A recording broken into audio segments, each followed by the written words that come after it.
ఈ దేశంలో రెండే రెండు రాజకీయాలు, ఒకటి కులపరమైన రాజకీయం, ఒకటి మతపరమైన రాజకీయాలే జరుగుతాయి. ఆ కులాల రాజకీయాలు జరిగినంత వరకు, ఆ మతాల రాజకీయం జరిగినంత వరకు ఈ దేశంలో ఉన్న కానీ ఇంకోటి కానీ పేపర్ల మీదే కనపడుతుంది తప్ప అభివృద్ధి సామాజికంగా ఆ పేదవానికి ఖచ్చితంగా ఫలాలు అనేది అందనే అందవు. ఎందుకంటే అందరికీ అర్థమైపోయింది, దేశం మీదకి యుద్ధం మీదకి వచ్చినప్పుడు కానీ, ఒక యుద్ధం కానీ ఒక మతం కానీ ఈ రెండే అందరినీ ఏకం చేయగలుగుతారు. అది పైన బీజేపీకి బాగా అర్థమైంది కాబట్టి ఆ మతపరమైన రాజకీయాలే చేస్తున్నారు తప్ప వేరేదేం చేయటం లేదు. మనం వాళ్ళనేం అనేయట్లేదు. వాళ్ళేం బ్రిడ్జిలు కట్టిస్తాము, ఇంకోటి కట్టిస్తాము అని చెప్పటం లేదు కదా. గుడి కట్టిస్తామన్నారు, కట్టిస్తున్నారు. ఇక్కడ కూడా అంతే, మనం ఏం చేసినామనే కాదు కదా. ఎండ్ ఆఫ్ ది డే ఆ కులం ఆధారితంగానే రాజకీయాలు జరుగుతున్నాయి.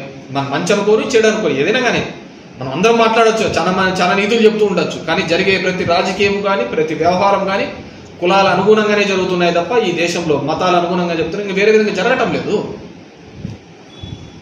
అదనే లేదు. ఆ విధంగా విభజిస్తానా పాలిస్తానా అంతే. That's it.